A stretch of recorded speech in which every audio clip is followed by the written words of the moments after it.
¿Qué tal? Bienvenidos a Hoy en el Estudio, hoy jueves con nosotros, con Hoy. Tenemos la celebración del Día Internacional de la Mujer y como invitadas tenemos a las escritoras mexicanas Sofía Segovia, hola, Paulina Vieites y Sophie Goldberg. Pues hola, para hablar de los temas, ¿no? Los temas de la conversación que podemos ampliar ahora en este día del Día Internacional de la Mujer, me gustaría que nos compartieran sus experiencias como mujeres en la literatura y cómo también pueden incluir historias de género en su narrativa. Empecemos con Sofía. Bueno, cómo incluir la historia de género en la narrativa es imposible dejarla fuera. Si alguien cree que puede quedar fuera esta combinación de hombre y mujer, a mí me parece que está equivocado. Lo que sucede también es que la literatura, a través de la historia, la han dominado los hombres. Ahora somos 3 mujeres, cada vez somos más mujeres, encontrando nuestra voz y tratando de contar estas historias. Creo que la perspectiva es muy interesante porque partimos desde esta idea, el mundo es de 2, no es nada más de 1.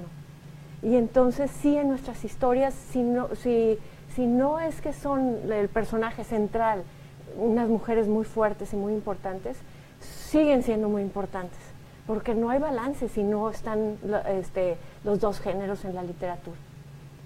Paulina, tu perspectiva, ¿no?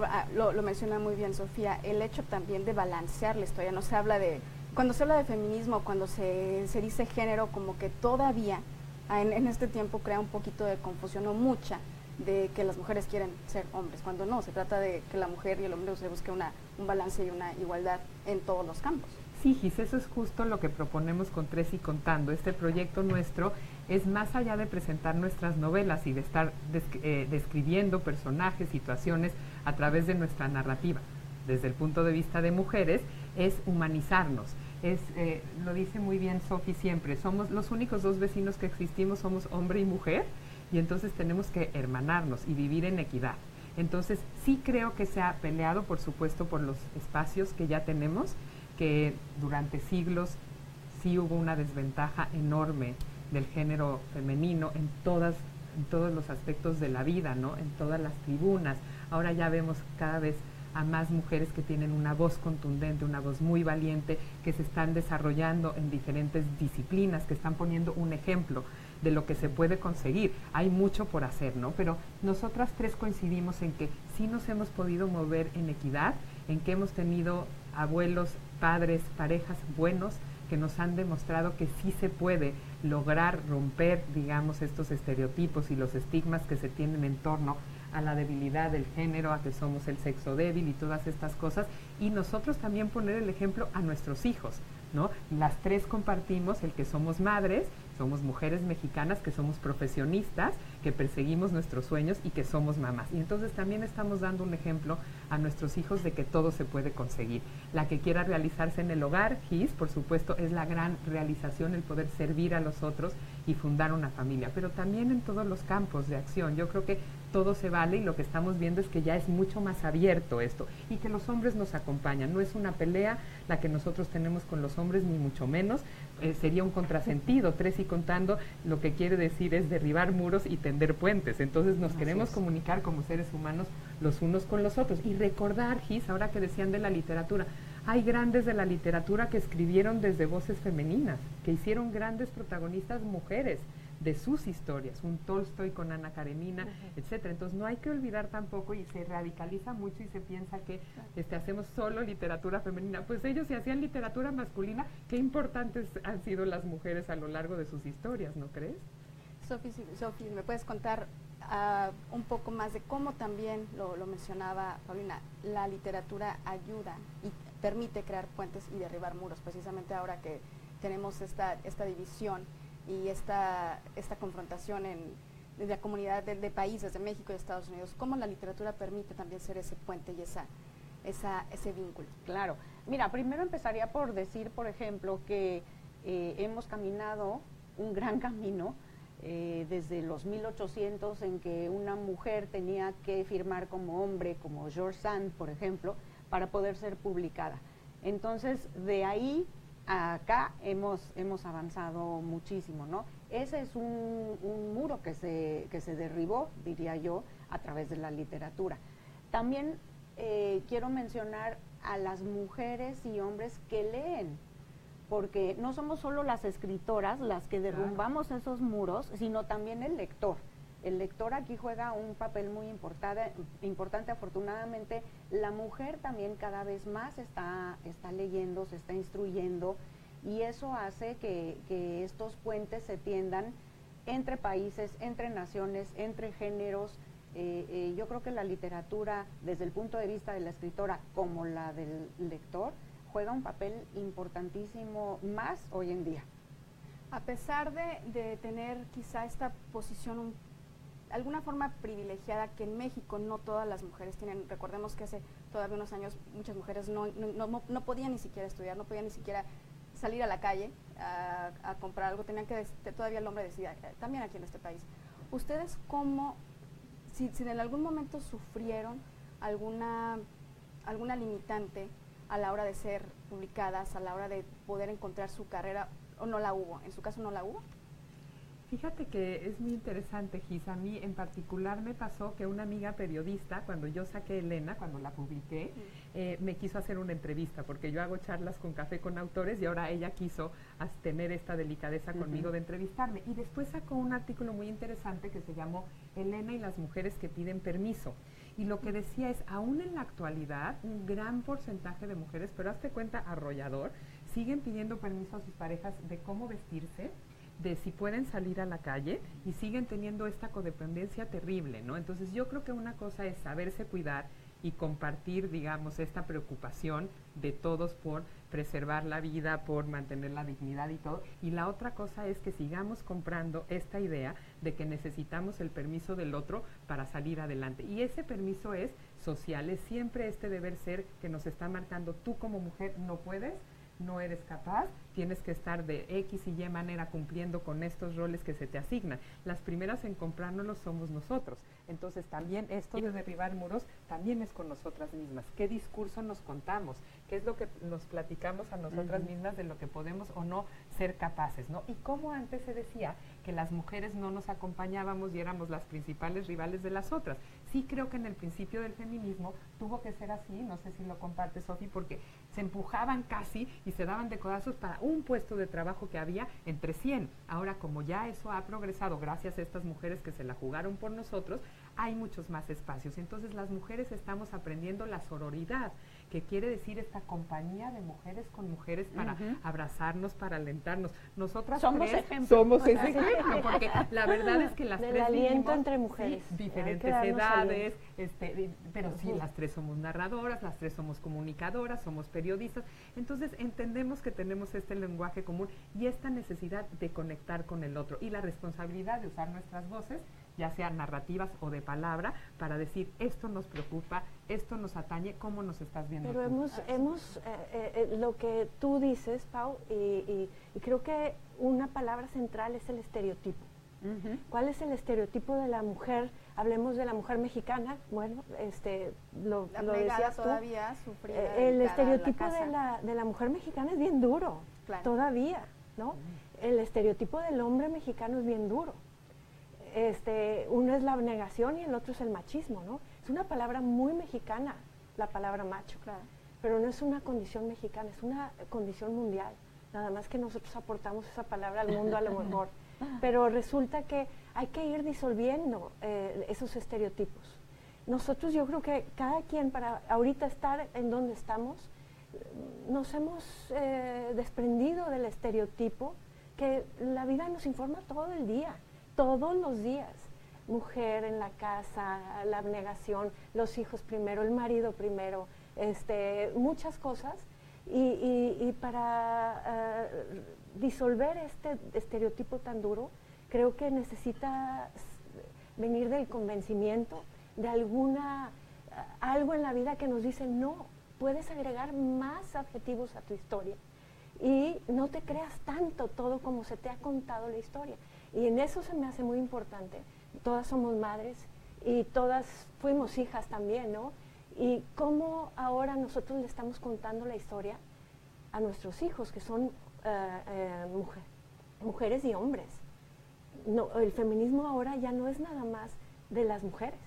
El feminismo es incluyente y entonces también incluye a los hombres.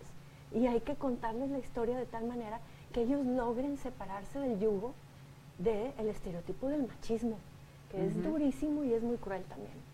Y nos afecta unos a otros, ¿no?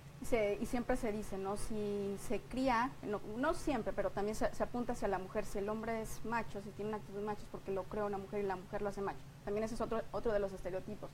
Entonces, la conversación también ahí sería cómo educar a hombres que vayan a tener algún momento poder, cómo pueden cambiar ese poder, cómo pueden ser inclusivos, ¿no? Ustedes lo dicen, ustedes como madres o como sociedad, también cambiaría mucho la conversación y no tendríamos que estar ahorita abordando temas como el Yo También o el Me Too, que vemos cómo se ve aquí en Estados Unidos y cómo también se está abordando en México, ¿no? Creo que también ahí esa es parte de la conversación que podemos abundar aquí. ¿Quién se anima? Y tendríamos primero que creer nosotros en ese cambio en la educación. Creo que lo estamos ya haciendo. Las nuevas generaciones siento que no son educadas con estos estereotipos tan marcados, porque como nosotros mismos venimos cargando con ese, les decía yo ayer, un backpack, ¿no? Un backpack lleno de deber ser, lleno de estereotipos, de culpas, la culpa juega un papel. Pero como nosotros ya, siento que esta generación nuestra ha sido como que el eslabón del cambio. Yo me doy cuenta cómo fue educada mi mamá, una gran mujer definitivamente, pero pues el estudio en segundo lugar, todo en segundo lugar, ¿no? Primero era ser esposa, ser mamá y rellenar calabacitas todas las tardes, casi, ¿no? Ella me educó un poco diferente, pero yo ya eduqué a mi hija muy diferente. Yo le dije, a ver, espérate tantito, primero hay una carrera, primero hay viajar, primero hay conocer, después tendrás mucho tiempo para estar casada y compartir tu vida, pero mucho más enriquecida, ¿no? Por tus propias experiencias que puedas aportar a ese matrimonio y a esa pareja. Entonces, creo que sí hay un cambio, la educación la estamos cambiando nosotros, es nuestra responsabilidad definitivamente, y también el hecho de que las oportunidades se han abierto mucho para la mujer joven. El mundo está dirigido hoy por vez primera por los jóvenes. Y si los crías a la par, tú le dices a la mujer, a la hija, ¿no? Le dices, ve tras las oportunidades, mira las oportunidades. Yo no voy a impedirte las oportunidades, pero a la par, el hijo también mira esa crianza y dice, esto es lo natural. Somos compañeros, somos vecinos de este mundo, ¿no? Hombre y mujer, y valemos lo mismo. No somos iguales, pero podemos ser parejos, ¿no? Y algún día llegarán a tener una pareja que sea pareja. Y fíjate lo que sucede cuando haces esa crianza, tal vez, es que le dices también al hombre, se vale tener sentimientos y se vale tener empatía con el otro. Es diferente, pero vale lo mismo que tú y empatiza. A mí me parece que uno de los grandes daños que causa el machismo es cercena la empatía en los hombres, esos que caen tanto en el machismo, porque dicen el que importa y el que vale y el que es el hombre, y todos los demás, que somos las mujeres, ¿verdad?, estarán para servir, ¿no? Se rompe esa empatía y es muy injusto, sí, para las mujeres, pero también para el hombre, porque no puede tener empatía ni con sus propios sentimientos, tener contacto. Exacto, ¿cómo pueden tener una sensibilidad si lo que les han hecho es truncar todo el tiempo? Eso, los hombres no pueden llorar, no pueden tener inclinaciones hacia las bellas artes, porque entonces se piensa que no sé cuántos, no pueden, o sea, y entonces es todo el tiempo una represión de ambos bandos, y yo creo que es el discurso social, Gis. A mí lo que me parece más grave de todo, y creo que también estamos en pro de esa palabra y de cambiar esa narrativa, el discurso social, lo que permitimos que nos cuenten, porque acomoda o acomodó en ciertas épocas de la vida con cargas religiosas o con fines políticos, y lo fuimos comprando y comprando. Yo creo que también la gran diversidad que existe ahora, las posibles conformaciones familiares, que no son solamente hombre y mujer.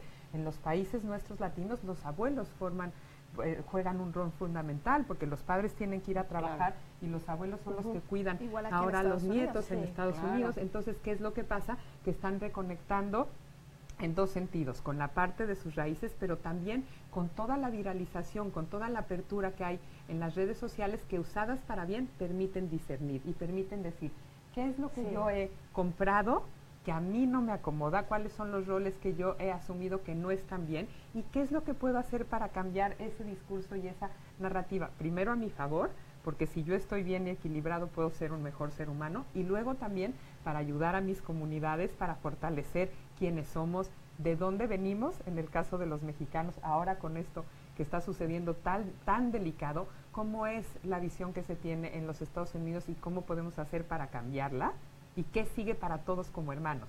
Porque también esta tierra los ha recibido, Gisa. La gente que es migrante, en el caso de Sofi lo retrata muy bien en Lunas de Estambul con su abuela turca, en el caso de Sofi Segovia en la época de la Revolución, una familia que se va de Linares a Monterrey. Todos han sido también recibidos por esa tierra. Entonces, agradecer y sentar ese precedente de decir, nosotros no tenemos ningún problema con ustedes. Si ustedes lo tienen con nosotros, los verdaderos prisioneros de ese discurso son ustedes.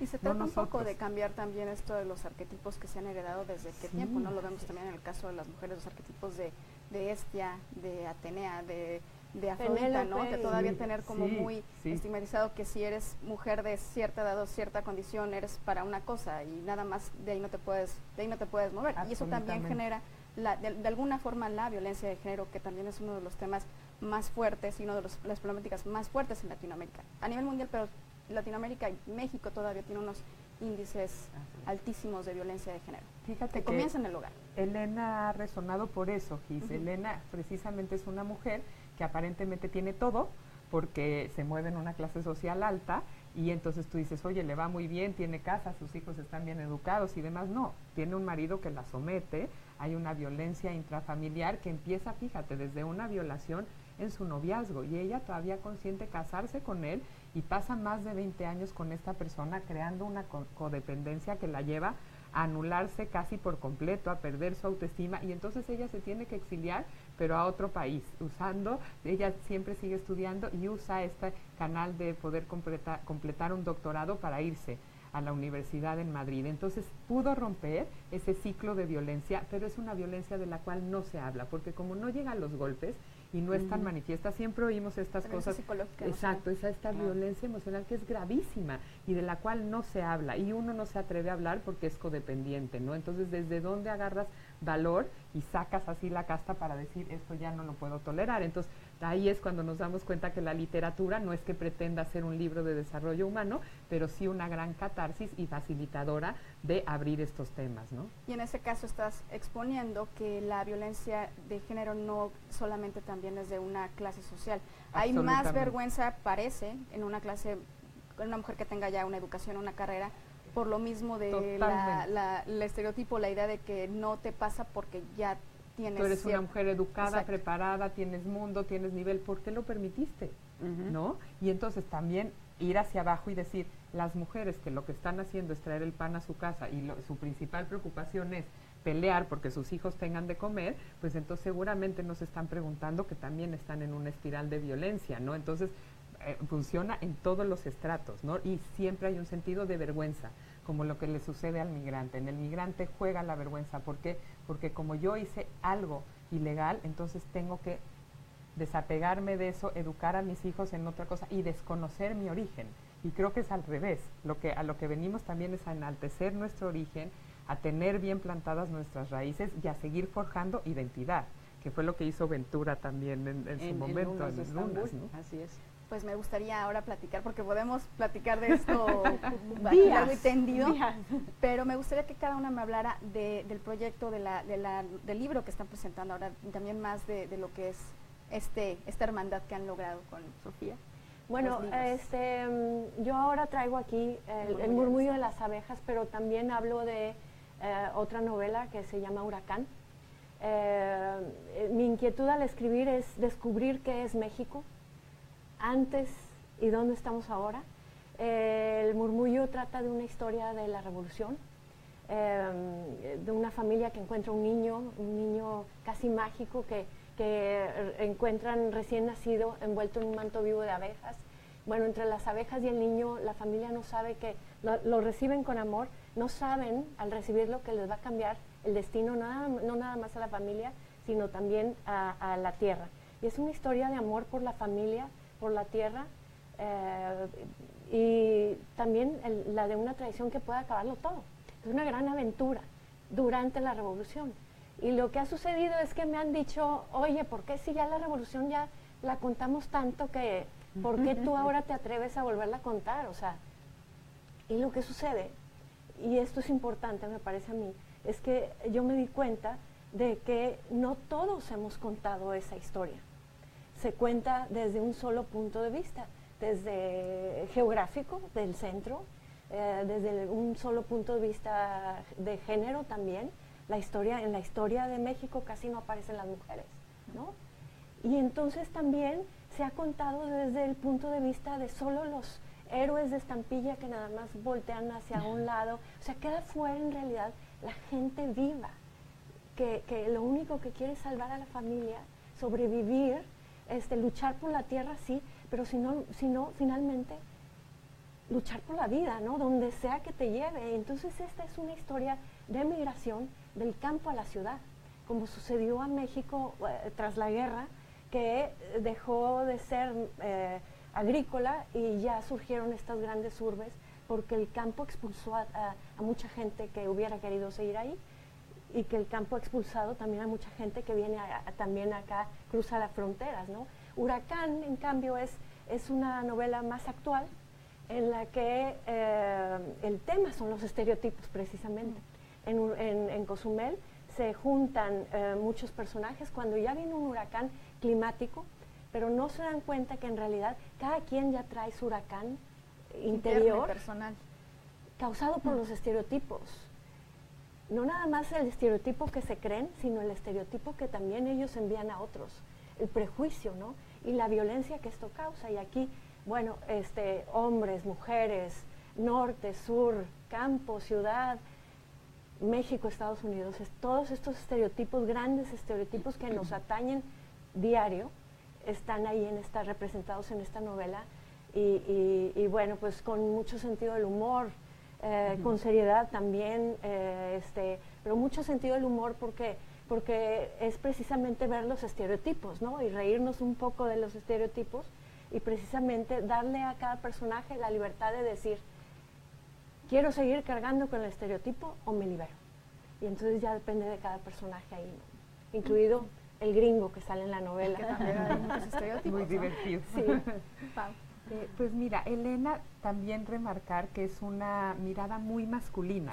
Cuando ya terminas la novela te das cuenta que el eje central está en un dramaturgo que se quedó con la pieza de equipaje de Elena cuando ella viaja a Madrid y quiere encontrarla. Y esta Elena no aparece. Y cuando un poquito más quiere desentrañar su historia, se da cuenta que esta mujer desapareció de Madrid, de la Complutense y del doctorado, y nadie la volvió a ver. Entonces él hace una obra de teatro, una puesta en escena, porque se queda con sus diarios. Es un baúl vintage el que perdió y con el que él se quedó, y entonces se atreve después de un tiempo a abrirlo y se da cuenta que hay ahí todo un universo femenino maravilloso que desentrañar a través de los diarios íntimos de esta mujer. Entonces este hombre se enamora del personaje y de la mujer real que es Elena y empieza a buscarla, ¿no? Entonces creo que también es bonito revisar en el Día Internacional de la Mujer lo importante que es la mirada masculina, ¿no? Y por supuesto que haya una balanza entre lo duro que es toda esta atmósfera violenta, desgarradora, terrible, que tanta rabia nos da y que sucede, y abrir un poco la ventana también a estas relaciones de hombres sensibles, buenos, formados, de los que ya hablamos, bien educados, que quieren a las mujeres y las respetan, y este es un caso también así, ¿no? Así como Elena sufre la violencia intrafamiliar, pues da este hombre con su vida, que es una gente sensible, buena, muy triunfador, porque es un gran dramaturgo y decide buscarla, ¿no? Entonces ahí lo que se va a encontrar es también una segunda oportunidad. Es una novela que es un canto a la libertad y a las segundas oportunidades. Todos en algún momento de nuestra vida podemos decir, hasta aquí llegué en la parte de la violencia y quiero perseguir un sueño. Y en este caso el sueño del dramaturgo es la misma Elena, ¿no? Hay una frase en la cuarta de forros del libro de Ildefonso Falcones que dice, Elena, una historia contada con H, esa letra muda, como lo son un sinfín de mujeres que silencian sus penas y hacen suyas culpas, que no les corresponden, ¿no? Entonces también es una invitación a decir todo esto que venimos cargando, de lo cual ya hablamos las tres, todo este bagaje que parece que nos determina, lo podemos dejar ahí, hacer las paces con el pasado. La novela dice, cuando el pasado ya no pesa, el hoy es para siempre. Entonces también hacer las paces con ese pasado en todos los sentidos de los cuales ya hablamos y mirar hacia el futuro. De aquí en adelante, quién soy y cómo me voy a relacionar con mi entorno, ¿no? Tanto hombres como mujeres. Esa necesidad y esa magia de poder reinventarse, ¿no? En cualquier instante, cualquier edad. Qué bonito, porque si la vida sigue, lo puedes hacer. Claro. Y bueno, Sofi. Bueno, Lunas de Estambul es una historia maravillosa, es una historia de una mujer que cruza el Atlántico para encontrar su lugar en el mundo, y su lugar es México. Esta historia además está basada en hechos reales. La mujer fue mi abuela, y es una historia que yo podría llamar multisensorial, porque lo que traté de hacer es pues ver de qué manera el migrante tiene que conectarse con su tierra de origen y calmar esas nostalgias, ¿no? Y cómo lo hace a través de los aromas, lo hace a través de los sabores, de escuchar.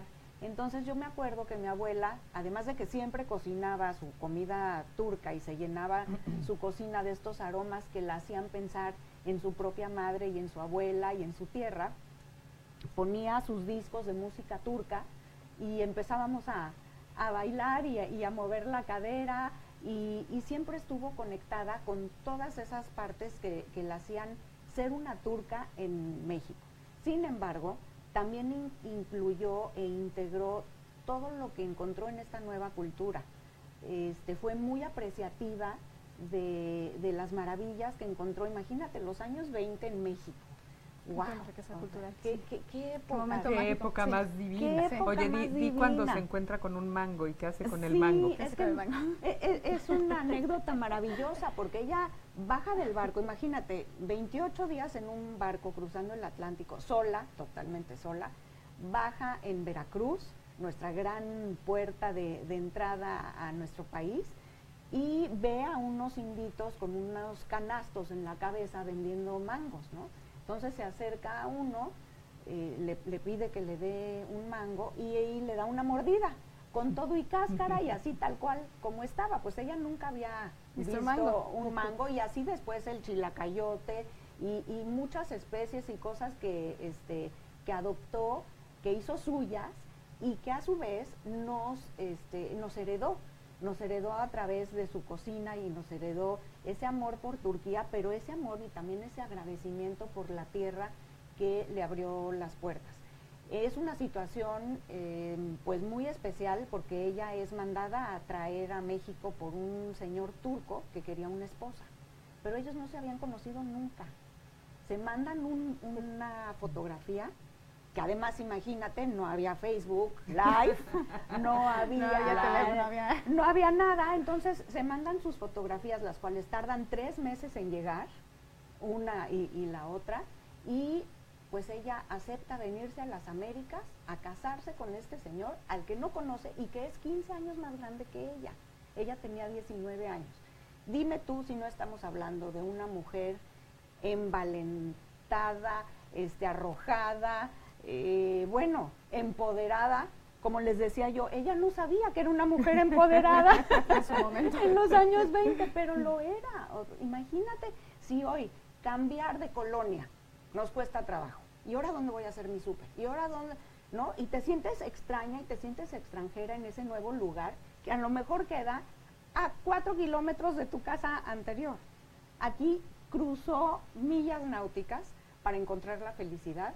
Y además les contaba también, y así empieza la historia, así empieza todo el periplo, porque van a ver todo lo que sucede en Lunas de Estambul. Ella llega a México y resulta que las leyes de migración mexicanas en los 20 no permitían que ninguna mujer sola entrara al país. Tenía que venir o casada o con su familia. Y ella venía sola. Eso también ha cambiado, afortunadamente. Pues, ¿qué hace el señor que la estaba esperando para que pueda entrar? Agarra a un juez ahí en el puerto de Veracruz, lo sube al barco, y se presentan y los casa para que ella pueda bajar. Imagínate eso. ¿no? Entonces dices, bueno, las cosas han cambiado, definitivamente han cambiado. Sin embargo, a través de esta historia yo quería honrar a todas las mujeres migrantes. Es una historia universal porque todo migrante siente y sufre y añora su tierra, pero también agradece la nueva. Y quería yo agradecer a México por haber sido tan generoso, porque la ola de migración que hubo durante los 20 y 30 fue bien importante para que se pues entretejiera la sociedad que tenemos hoy, ¿no? De libaneses, de españoles. Sí, tan multicultural. Multicultural. Sí, mi familia viene del exilio español y lo mismo, ¿no? México fue, claro, ha sido su tierra, su hogar, el país que más aman. Y nos han enriquecido muchísimo. Así como ahora también se da el claro, efecto ese aporte aquí de aquí, Unidos, claro, ese aporte de Unidos. latinos a Estados Unidos que le vienen a poner un poquito de saborcito y salsa al asunto. Y aparte la condición Salsa, humana es definitivamente, un poquito de salsa y de algo, migración. un poquito de buen humor, porque la condición es de migración entre al final. tanta cerrazón. Pero sigue siendo migrante. Sí.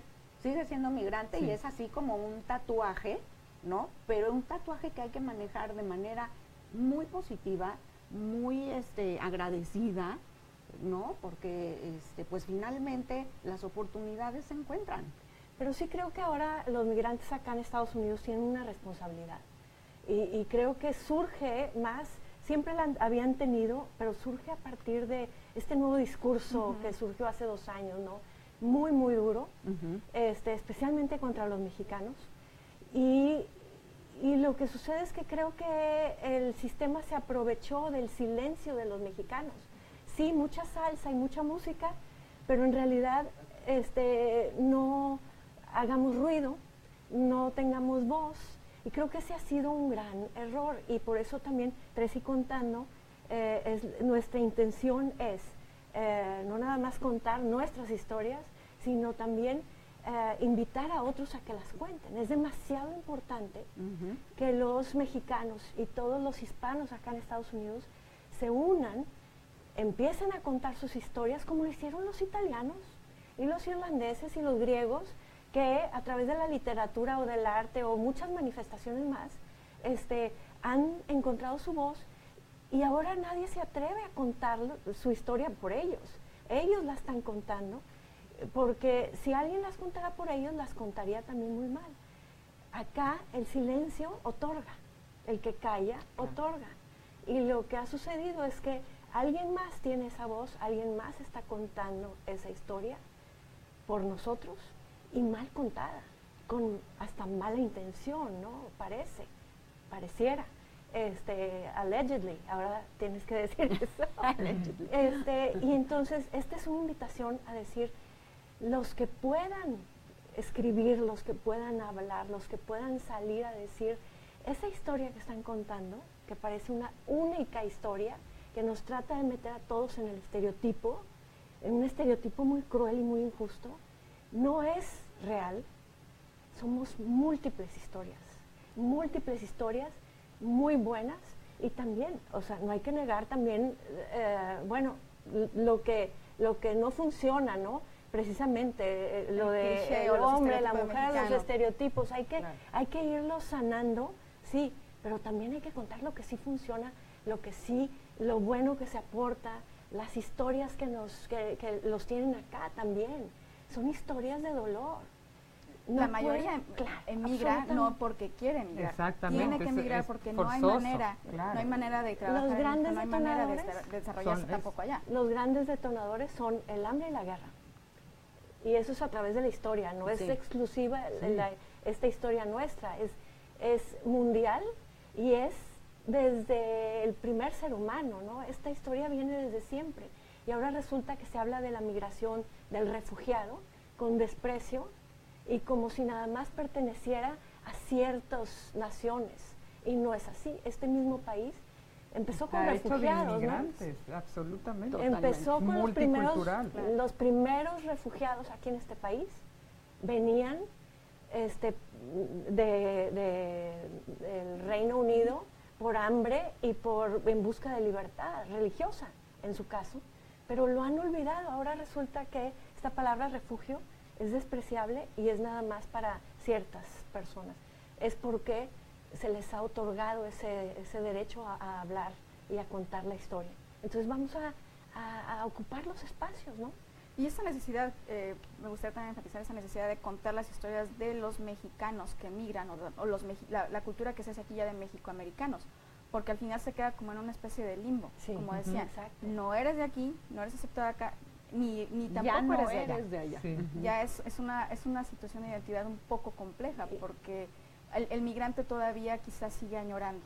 Ahora crea, en base a esa nostalgia también, crea un negocio muy grande de exportación, de consumo, porque tienes necesidad de sentirte cerca, aunque sea comiendo el pan que comías Claro. por allá, ¿no? Pero se mantiene una identidad que también se va adaptando a lo que es tu realidad y tu entorno en Estados Unidos. Pero luego hay otra identidad que es el mexicoamericano que todavía no está representado. Es un tema confuso, complicado y lo que pasa es que me parece que esa segunda o tercera generación quizá ha caído en creer la historia como se le ha contado. Es que no se cuenta. No, y se la cuenta alguien más. El motivo de vergüenza, el español es malo. Se prohibía hablar español. Sí, y ahorita todavía en las escuelas hay algo de burla, el que no habla el inglés perfecto, cuando debería de ser, oye, yo hablo 2 idiomas. Es una riqueza increíble, ¿no? Entonces también hay que cuidar a las siguientes generaciones, contarles bien las historias. Ellos son en realidad los que van a tener, los ya nacidos aquí, son los que van a tener esta voz fuerte para hablar por toda la comunidad y contarse bien y decir, ya no me creo los estereotipos que me cuentas y yo tengo derecho a mirar a cualquiera a los ojos.